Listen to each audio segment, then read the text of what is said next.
Et même si on se doute plus ou moins que cela pourrait arriver, on n'y pense pas vraiment. Notamment parce que la monarchie est synonyme de continuité. Mais je crois que pour mon frère, c'est quelque chose qu'il attendait depuis longtemps.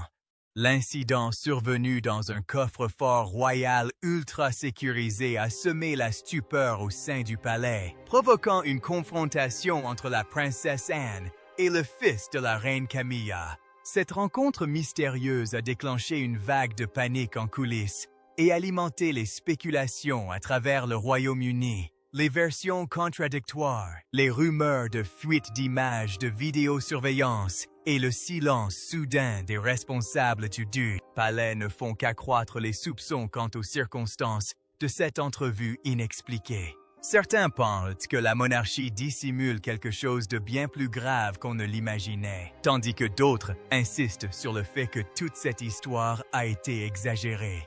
Alors, que pensez-vous qu'il s'est passé dans la chambre forte? Partagez vos idées dans les commentaires ci-dessous. N'oubliez pas de liker et de vous abonner pour plus d'enquêtes royales. Ombres nocturnes dans la chambre forte royale. Peu après 2 heures du matin, le silence qui régnait dans la résidence royale fut soudainement interrompu par une alerte provenant des profondeurs du réseau de sécurité du palais. Des détecteurs de mouvement situés près d'un des couloirs de la chambre forte, les plus sécurisés de la monarchie, se sont déclenchés pendant un confinement nocturne programmé, mettant immédiatement les gardes en alerte maximale. Dans un premier temps, les agents de sécurité ont pensé à un problème technique. De fausses alarmes se produisaient parfois dans les propriétés royales les plus anciennes, notamment dans les zones protégées par des systèmes de surveillance vieillissants et des portes blindées. Mais en quelques minutes, l'inquiétude au sein de la salle de contrôle s'est considérablement amplifiée. Les journaux d'accès électronique auraient révélé des mouvements dans un couloir qui aurait dû rester totalement bouclé jusqu'au lever du soleil. Les gardes ont immédiatement visionné les enregistrements des caméras internes, s'attendant à y trouver un agent de maintenance ou un membre du personnel autorisé en situation d'urgence.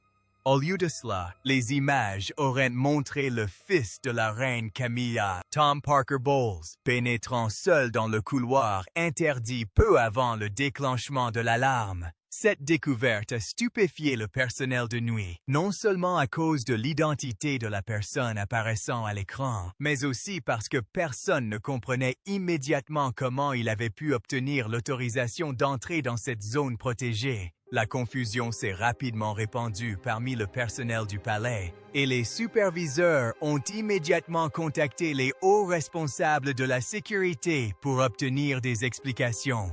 Certains officiers pensaient que Tom avait pu obtenir une autorisation temporaire par des voies privées liées à la maison royale. D'autres craignaient qu'un événement bien plus troublant ne se soit produit à huis clos. La zone des coffres était connue pour abriter des documents royaux confidentiels, de la correspondance historique et de précieux biens familiaux rarement évoqués publiquement. Même les employés du palais, pourtant de longue date, ignoraient presque tout de ce qui se passait derrière ces portes lourdement sécurisées. Face à l'intensification des interrogations, un appel urgent aurait été passé à la princesse Anne, qui aurait été informée qu'une activité inhabituelle impliquant Tom Parker Bowles avait été filmée par les caméras de surveillance aux premières heures du matin. Selon des sources proches du palais, Anne aurait réagi immédiatement, exigeant des explications détaillées avant l'aube. Sa réputation de discipline et de fidélité inébranlable au protocole royal rendait la situation encore plus alarmante pour le personnel, déjà aux prises avec la panique grandissante au sein des services de sécurité. Pendant ce temps, les gardes continuaient d'examiner les images de vidéosurveillance sous différents angles, à la recherche du moindre indice indiquant que Tom avait été accompagné d'une autre personne ou qu'il avait bénéficié de l'aide de complices au sein du palais. Certains employés craignaient que l'incident n'entraîne une enquête plus large sur les droits d'accès aux propriétés royales. D'autres craignaient que l'affaire ne soit rendue publique, surtout à un moment où la monarchie restait sous haute surveillance en Grande-Bretagne. Oliver du Soleil. Le palais n'était plus confronté à un simple incident nocturne. Ce qui avait commencé comme une alerte de sécurité de routine s'était transformé en un mystère profondément troublant, impliquant un accès restreint, des questions sans réponse et l'un des domaines les plus sensibles liés à la famille royale. Pour beaucoup à l'intérieur du palais, la question n'était plus de savoir si Tom Parker Bowles était entré dans le couloir de la chambre forte, mais pourquoi il s'y trouvait. L'incertitude entourant ces minutes manquantes allait bientôt semer la suspicion, la division et une peur intérieure au sein même de la famille royale et du gouvernement. Mais si Tom Parker Bowles est entré seul dans la chambre forte, qui a autorisé son passage sans déclencher l'alarme? Qu'a donc vu la princesse Anne quelques instants plus tard? Et pourquoi le personnel du palais a-t-il reçu l'ordre soudain de garder le silence avant l'aube à Buckingham Palace? Cette nuit-là? À suivre. Crise de sécurité au palais d'Anne Storm. La princesse Anne arriva au palais avant l'aube et l'atmosphère dans les bureaux de la sécurité avait déjà complètement changé. Les guards, qui géraient habituellement les opérations nocturnes dans le calme et la routine, parlaient désormais à voix basse tandis que les conseillers principaux se déplaçaient rapidement dans les couloirs interdits. Les rumeurs concernant la présence de Tom Parker Bowles près du coffre-fort royal s'étaient répandues plus vite que prévu et la confusion commençait à faire place à la peur. Les images étaient déjà suffisamment troublantes, mais ce qui inquiétait encore davantage les autorités, c'était la prise de conscience croissante qu'une personne avait pu l'aider à accéder à une zone protégée par les mesures de sécurité les plus strictes de la famille royale. Selon des sources proches du palais, Anne a immédiatement exigé l'arrêt de toute circulation dans l'aile interdite jusqu'à ce qu'une enquête approfondie puisse être menée. Les points de contrôle de sécurité ont été renforcés, les enregistrements électroniques ont été gelés pour analyse, et plusieurs officiers auraient été convoqués à des réunions privées à huis clos. Des membres du personnel ont affirmé par la suite que la princesse royale avait manifesté une colère visible après avoir visionné elle-même des extraits des images de vidéosurveillance de la nuit. Elle aurait demandé pourquoi les protocoles d'urgence n'avaient pas été déclenchés plus tôt et pourquoi personne n'avait pu expliquer clairement comment Tom Parker Bowles avait pu pénétrer dans le couloir sans que l'alarme ne soit immédiatement donnée. La tension au sein du palais s'est accrue à mesure que des explications contradictoires commençaient à émerger des différents services. Certains agents de sécurité ont insisté sur le fait que Tom avait peut-être bénéficié d'une autorisation temporaire par le biais des voies hiérarchiques internes. D'autres ont catégoriquement rejeté cette possibilité, arguant que l'accès à la chambre forte nécessitait des autorisations difficiles à contourner. L'absence d'explication cohérente n'a fait qu'accroître les soupçons. L'incident était-il plus qu'un simple malentendu? Anne aurait été particulièrement frustrée lorsque les conseillers du palais n'ont pas fourni de réponse claire quant aux personnes ayant accès au code d'accès au coffre-fort ce soir-là. En coulisses, les soupçons se sont discrètement portés sur une possible implication interne. Le coffre-fort royal n'était pas un lieu où l'on pouvait pénétrer par hasard sans assistance, et plusieurs membres du personnel de longue date auraient admis que la situation leur paraissait absurde. Des questions ont rapidement commencé à circuler quant à la possibilité qu'un employé du palais ait ouvert des portes sécurisées à distance ou ait contribué à contourner les procédures établies. Bien qu'aucune preuve publique n'ait confirmé ces craintes, l'incertitude elle-même est devenue profondément perturbante pour ceux qui travaillaient au sein de la maison royale. Parallèlement, des rumeurs ont commencé à se répandre rapidement dans les appartements privés du personnel et les bureaux administratifs. Certains employés pensaient que le palais se préparait déjà à étouffer un éventuel scandale avant même que les détails ne parviennent aux médias. D'autres craignaient que la monarchie ne soit confrontée à une nouvelle controverse dommageable impliquant privilèges, secrets et traitements de faveur accordés à huis clos, Tom Parker Bowles n'avait toujours pas expliqué publiquement sa présence présumée près du coffre-fort à une heure aussi inhabituelle, et ce silence ne fit qu'alimenter les spéculations parmi les employés déjà ébranlés par la découverte faite pendant la nuit. À la fin de la matinée, la princesse Anne s'était clairement placée au cœur de l'enquête qui prenait de l'ampleur. Ce qui avait commencé comme un simple problème de sécurité se transformait en une affaire bien plus complexe, soulevant des questions délicates sur la confiance, la loyauté interne et les répercussions possibles de ce mystérieux incident au sein même du palais. Tandis que la princesse Anne renforçait son contrôle au sein du palais, une autre possibilité inquiétante faisait discrètement surface. Les agents de sécurité cachaient-ils quelque chose de plus grave? Quelqu'un à l'intérieur a-t-il forcé le système de sécurité du coffre-fort royal? Et après la confrontation explosive d'Anne avec ses conseillers, quelle découverte terrifiante a soudainement orienté l'enquête vers une tournure encore plus sombre? Restez avec nous. Disparition des archives derrière les murs du palais. Dans l'après-midi, les responsables du palais ont discrètement commencé à inspecter le contenu du coffre-fort royal, situé dans un lieu à accès restreint, espérant confirmer que l'intrusion survenue pendant la nuit n'avait causé aucun dommage durable. Ce qu'ils ont découvert n'a fait qu'amplifier l'inquiétude grandissante au sein de la famille royale. Selon des sources proches de l'enquête interne, plusieurs inventaires du coffre-fort ne correspondaient pas aux listes archivées tenues depuis des années. Dans un premier temps, les responsables ont pensé que ces incohérences pouvaient être dues à des documents obsolètes ou à des erreurs de classement. Mais à mesure que l'inspection se poursuivait, l'inquiétude grandissait rapidement au sein du palais. Le personnel aurait reçu l'ordre d'examiner les armoires de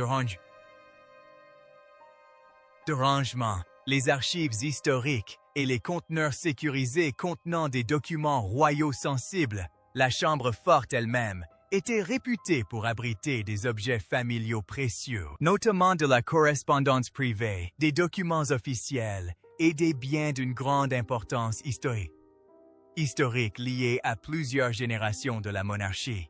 Certains responsables craignaient, semble-t-il, que la situation ne dégénère en un scandale institutionnel retentissant si l'information concernant l'inventaire disparu venait à être divulguée.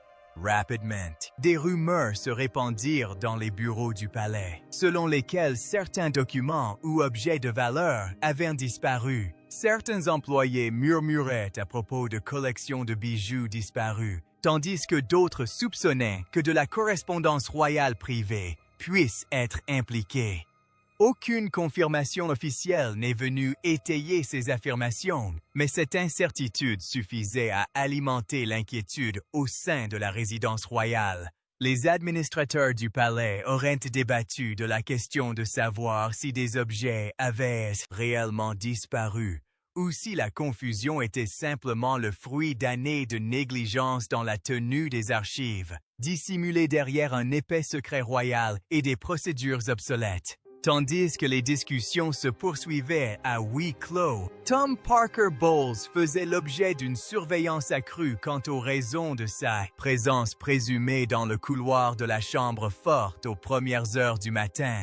Des représentants proches de lui auraient insisté sur le fait qu'aucune activité illégale n'avait eu lieu et affirmé que les spéculations entourant l'incident étaient exagérées. Selon des sources internes, l'entourage de Tom a maintenu qu'aucune preuve ne montrait qu'il avait dérobé quoi que ce soit dans le coffre-fort ou endommagé des biens royaux. Ils auraient décrit la situation comme un malentendu qui dégénérait rapidement en une affaire incontrôlable, alimentée par la panique au sein du palais et les spéculations médiatiques. La princesse Anne aurait refusé de classer l'affaire aussi facilement. Selon certaines sources, elle estimait que les incohérences relevées dans les inventaires exigeaient une enquête approfondie, indépendamment du fait qu'un objet ait été physiquement soustrait. Son inquiétude ne se limitait plus à un accès non autorisé.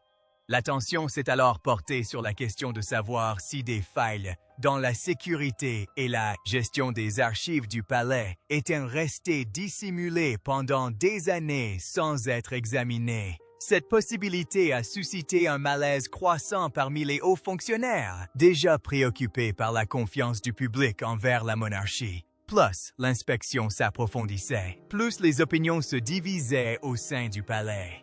Certains pensaient que la disparition des documents était due à une simple confusion administrative, amplifiée par la peur et la suspicion.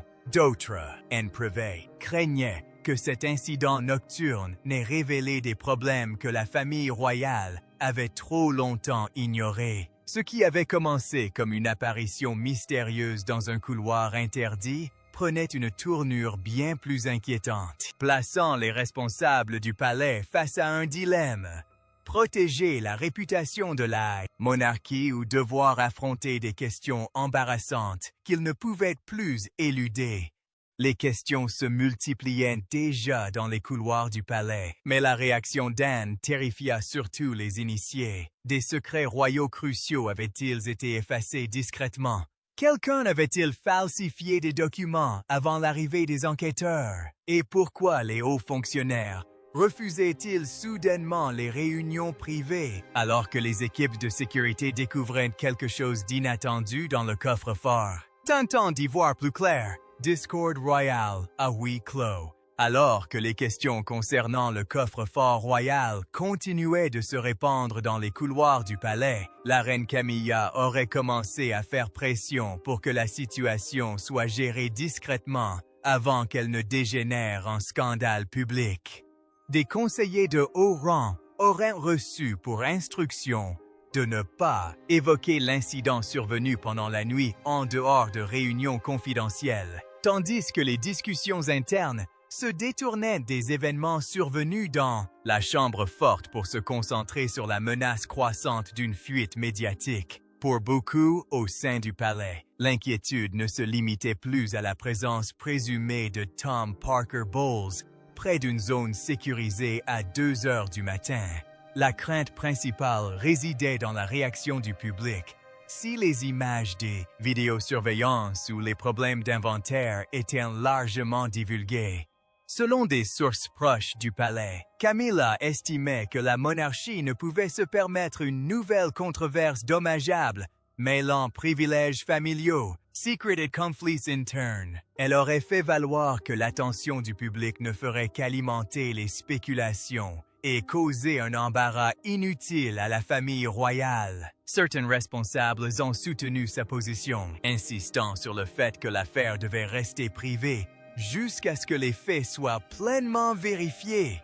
D'autres craignaient, en privé, que les tentatives de dissimulation ne fassent qu'attiser les soupçons si des informations finissaient par fuiter hors du palais. Au cœur de ces tensions grandissantes se trouvait la princesse Anne, qui aurait refusé de considérer l'incident comme un simple malentendu, susceptible de s'estomper discrètement. Selon certaines sources, Anne estimait que la gravité de l'affaire de sécurité exigeait une enquête approfondie, quelles qu'en soient les conséquences publiques.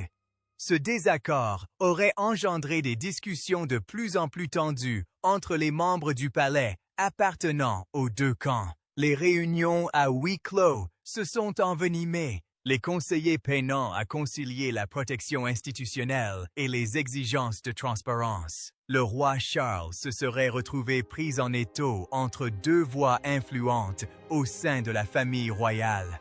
D'un côté, Camilla était déterminée à empêcher un nouveau scandale royal de faire la une des journaux britanniques. De l'autre, Anne, dont la réputation de discipline et de franchise rendait tout compromis de plus en plus difficile. Des sources proches du palais affirmaient que Charles tentait d'apaiser les tensions tout en incitant les fonctionnaires à éviter toute confrontation publique. Pourtant, ces efforts n'auraient convaincu personne, laissant planer le doute sur toutes les discussions relatives à l'enquête. Parallèlement, des débats auraient émergé quant à l'opportunité de maintenir les images de vidéosurveillance sous scellé. Certains conseillers du palais craignaient que leur diffusion, même partielle, n'alimente immédiatement les spéculations sur d'éventuels secrets royaux, des documents manquants et un possible favoritisme envers le fils de la reine Camilla. D'autres ont fait valoir que dissimuler des preuves pourrait causer des dommages encore plus importants si des détails étaient révélés ultérieurement par des voies non officielles.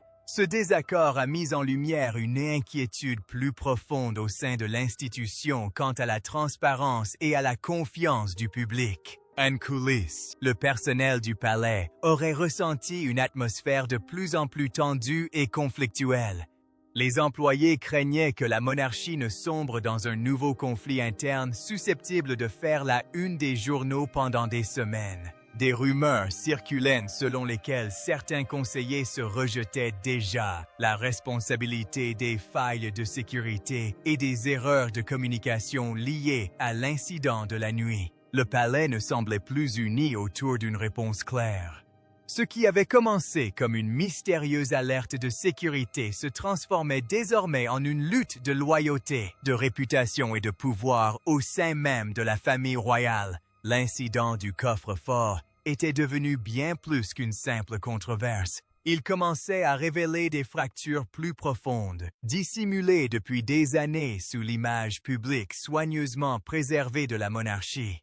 Alors que Camilla refuse de s'exposer et qu'Anne exige une enquête approfondie, que cache réellement cette affaire et qui tire discrètement les ficelles au sein du palais? Charles, pris entre deux feux, quelle limite secrète sera franchie ensuite? Restez connectés. Des images divulguées sèment la pagaille au sein de la famille royale. La situation à Buckingham Palace a basculé lorsque des informations ont commencé à circuler selon lesquelles des extraits des images de vidéosurveillance de la nuit étaient parvenus à des journalistes et à des commentateurs royaux en ligne. Jusqu'alors, les autorités s'efforçaient de contenir la polémique à huis clos, tandis que leurs conseillers principaux débattaient de la quantité d'informations à dissimuler au public. Mais dès que des détails relatifs à l'incident du coffre-fort royal ont commencé à apparaître en ligne, le contrôle de l'affaire a rapidement échappé à leurs autorités. À l'aube, les chaînes de télévision, les rédactions de journaux et les forums royaux s'interrogeaient déjà sur les raisons pour lesquelles le fils de la reine Camilla aurait été aperçu en pleine nuit près de l'une des zones les plus sécurisées de la monarchie. Selon des sources proches du palais, la fuite a immédiatement semé la panique au sein du service de communication. Les employés se sont affairés à surveiller la couverture médiatique et à préparer des réponses au cas où d'autres images seraient diffusées. Certains conseillers ont préconisé un silence complet, espérant que l'affaire s'essoufflerait faute de confirmation officielle. D'autres ont averti que refuser de s'exprimer sur la situation ne ferait qu'attiser les soupçons, surtout après la diffusion en ligne de captures d'écran et de descriptions liées aux enregistrements de surveillance. Face à l'explosion de la curiosité du public, les spéculations autour de Tom Parker Bowles se sont intensifiées. Les internautes se demandaient s'ils recherchaient des documents royaux sensibles, de la correspondance familiale privée ou quoi que ce soit en lien avec les inquiétudes concernant l'inventaire manquant qui se répandait déjà discrètement dans les couloirs du palais.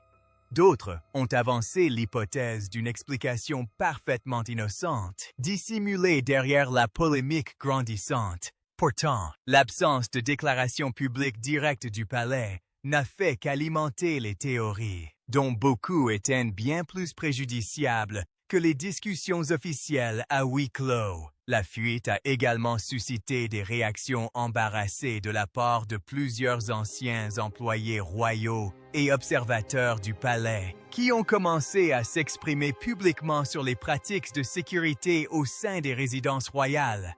Certains affirmaient que les zones réglementées étaient protégées par des procédures strictes qu'il serait extrêmement difficile de contourner sans coopération interne. D'autres suggéraient que les systèmes palatiaux reposaient parfois trop sur la confiance personnelle et les arrangements privés au détriment d'une responsabilité moderne. Bien qu'aucune de ces remarques n'accusât directement qui que ce soit d'actes répréhensibles, elles ont accentué les tensions dans une situation déjà instable. Au sein même du palais, la frustration ne cessait de croître, les autorités tentant d'identifier la personne à l'origine de la fuite des images. Certains pensaient qu'un membre du personnel, Inquiet, avait délibérément divulgué les enregistrements, craignant que l'incident ne soit étouffé. D'autres soupçonnaient que les divisions internes au sein de la famille royale étaient devenues si profondes que des factions rivales avaient commencé à instrumentaliser les médias. Cette possibilité a profondément alarmé les conseillers de haut rang, déjà aux prises avec les difficultés de protéger la monarchie d'une nouvelle crise publique dommageable. La princesse Anne aurait considéré cette fuite comme la preuve que la situation ne pouvait plus être gérée en privé. De son côté, la reine Camilla serait restée profondément préoccupée par le fait que la poursuite de cette exposition médiatique puisse nuire durablement à sa famille et à l'institution elle-même. Alors que la pression s'intensifiait sur Buckingham Palace pour obtenir des réponses, la controverse autour du coffre-fort royal n'était plus une simple enquête interne. Elle était devenue un scandale public alimenté par le secret, l'incertitude et les soupçons grandissants quant à ce qui s'était réellement passé cette nuit-là derrière les murs du palais. Maintenant que des extraits de la vidéo ont fuité, qui a déclenché cette fuite? Et pourquoi le palais s'efforce-t-il de contenir ce qui a été vu? S'agit-il d'une trahison interne ou d'une machination bien plus élaborée se tramant à huis clos? Affaire à suivre. Des documents cachés sous le silence royal. Alors que les enquêteurs poursuivaient leurs investigations sur l'incident du coffre-fort royal, l'attention s'est peu à peu détournée des images divulguées pour se concentrer sur une question bien plus troublante. Combien de personnes au sein du palais disposaient réellement d'un accès occulte aux zones d'archives restreintes liées à la monarchie? Ce qui semblait au départ n'être qu'une simple faille de sécurité nocturne commençait à révéler des problèmes plus profonds concernant les systèmes d'autorisation privée, les privilèges internes et le secret qui entoure les archives royales. L'incertitude liée à ces questions engendrait un malaise croissant parmi les responsables du palais, déjà aux prises avec les spéculations publiques. Selon des sources proches de l'enquête, les équipes de sécurité auraient commencé à examiner des années de registres d'accès internes relatifs aux couloirs de la chambre forte et aux salles d'archives environnantes. Cet examen visait notamment à identifier les personnes détenant des autorisations, les modalités d'octroi de ces autorisations, et à déterminer si certains individus avaient contourné les procédures de contrôle sans être repérés. Certains responsables s'inquiétaient, en privé, que le palais se soit trop appuyé sur la confiance et les accords informels au détriment d'une stricte responsabilisation, en particulier concernant les personnes proches de la famille royale. Parallèlement, des historiens de la famille royale et d'anciens conseillers du palais ont commencé à évoquer publiquement le contenu potentiel de ces coffres-forts. Si les détails officiels restaient jalousement gardés, des experts ont souligné que les sections d'archives à accès restreint liées à la monarchie contenaient souvent des documents historiques sensibles, de la correspondance scellée, des documents juridiques et des archives familiales privées conservées de génération en génération. Ces discussions ont rapidement alimenté de nouvelles théories en ligne, où les spéculations se sont intensifiées quant à savoir si Tom Parker Bowles recherchait quelque chose de précis lors de sa présence présumée près de la zone sécurisée à 2 heures du matin. Les rumeurs concernant la correspondance royale scellée sont devenues particulièrement difficiles à contenir pour les responsables du palais. Certains commentateurs se demandaient ainsi des lettres familiales privées ou des documents confidentiels liés à d'anciennes controverses royales pouvaient se trouver dans les archives à accès restreint. D'autres estimaient que ces théories prenait une tournure dangereusement exagérée, faute de preuves concrètes. Pourtant, le silence de Buckingham Palace continuait d'alimenter les soupçons. Chaque question restée sans réponse semblait alimenter de nouvelles spéculations sur ce que la monarchie cherchait à dissimuler. Parallèlement, la princesse Anne, selon certaines sources, se méfiait de plus en plus de certains membres du palais à mesure que l'enquête progressait. D'après plusieurs témoignages, elle s'inquiétait du fait que certains responsables se souciaient davantage de préserver leur réputation que de faire éclater la vérité sur l'incident.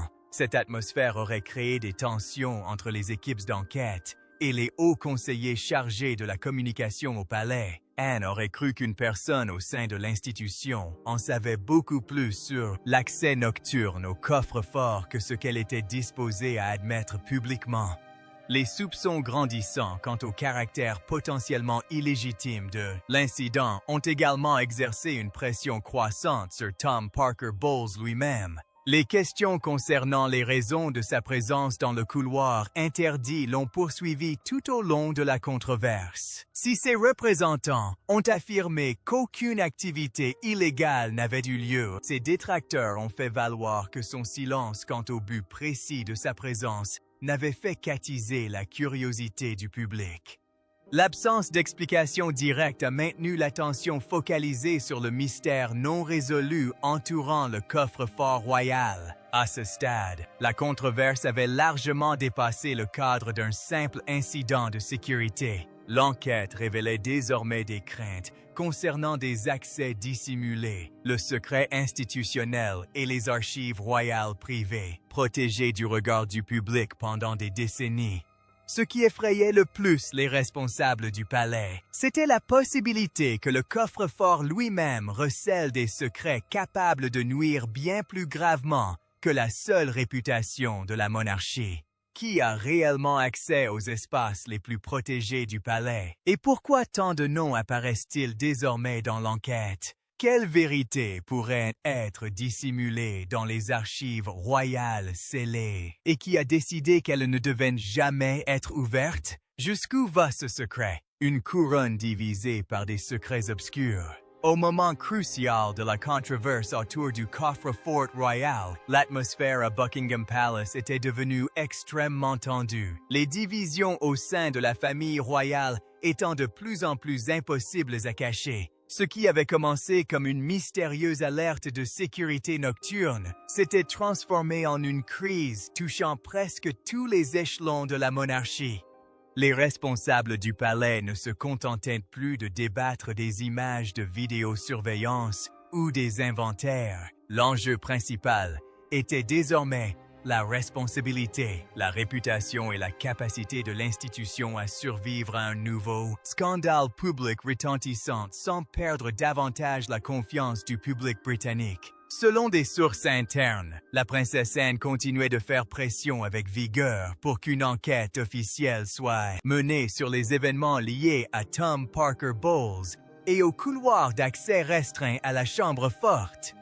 Des sources ont affirmé qu'elle estimait que la monarchie ne pouvait ignorer les questions restées sans réponse, simplement parce qu'elles concernaient la famille de la reine Camilla. Anne aurait soutenu que le manque de transparence ne ferait qu'alimenter les soupçons et nuire durablement à l'institution. Sa détermination aurait exaspéré les responsables qui craignaient que l'enquête ne leur échappe déjà. Dans le même temps, la reine Camilla s'efforçait, semble-t-il, d'empêcher que la situation ne prenne de l'ampleur. Des sources proches du palais affirmaient qu'elle considérait la polémique comme dangereusement amplifiée par les spéculations médiatiques, les rumeurs en ligne et la panique interne. Certains conseillers estimèrent, paraît-il, que la poursuite de l'enquête publiquement risquait d'exposer la monarchie à des semaines de gros titres humiliants, axés sur le secret, les privilèges et les divisions au sein de la famille royale. D'autres craignaient que la situation ne rappelle les précédentes controverses royales qui avaient durablement ébranlé la confiance du public. Pris entre ces pressions contradictoires, le roi Charles aurait eu du mal à maintenir l'unité au sein de sa famille et de l'institution royale. Selon certaines sources, il aurait tenté d'apaiser les tensions en privé, tout en encourageant les officiels à éviter les confrontations émotionnelles à huis clos. Pourtant, tous les efforts déployés pour rétablir la stabilité semblaient éphémères. Les réunions impliquant les principaux conseillers auraient été de plus en plus tendues. Des désaccords se propageant au sujet des failles de sécurité, des fuites d'images et de la quantité d'informations à divulguer publiquement. Parallèlement, le moral du personnel du palais aurait continué de se détériorer, la controverse paralysant les opérations quotidiennes. Les employés qui faisaient autrefois confiance aux systèmes internes du palais se demandaient désormais si des loyautés cachées et des influences privées n'avaient pas compromis les procédures de sécurité de base. Certains craignaient que l'enquête ne révèle des failles institutionnelles plus profondes, restées dissimulées pendant des décennies. D'autres s'inquiétaient simplement de se retrouver pris entre deux feux, au cœur d'une lutte croissante entre de puissants membres de la famille royale pour le contrôle du récit. Aux abords du palais, la pression médiatique s'intensifiait presque quotidiennement. Commentateurs télévisés, rédacteurs en chef de journaux et analystes royaux en ligne continuaient d'exiger des réponses sur ce qui s'était réellement passé dans la chambre forte à 2 heures du matin. Chaque nouvelle rumeur semblait alimenter la fascination du public pour ce mystère. Certains observateurs estimaient que l'incident révélait une instabilité plus profonde au sein même de la monarchie, tandis que d'autres affirmaient que toute la controverse avait été exagérée à l'extrême par les spéculations et le secret. Mais l'incapacité du palais à fournir des explications claires n'a fait qu'alimenter la polémique. Au final, la question la plus importante est restée sans réponse.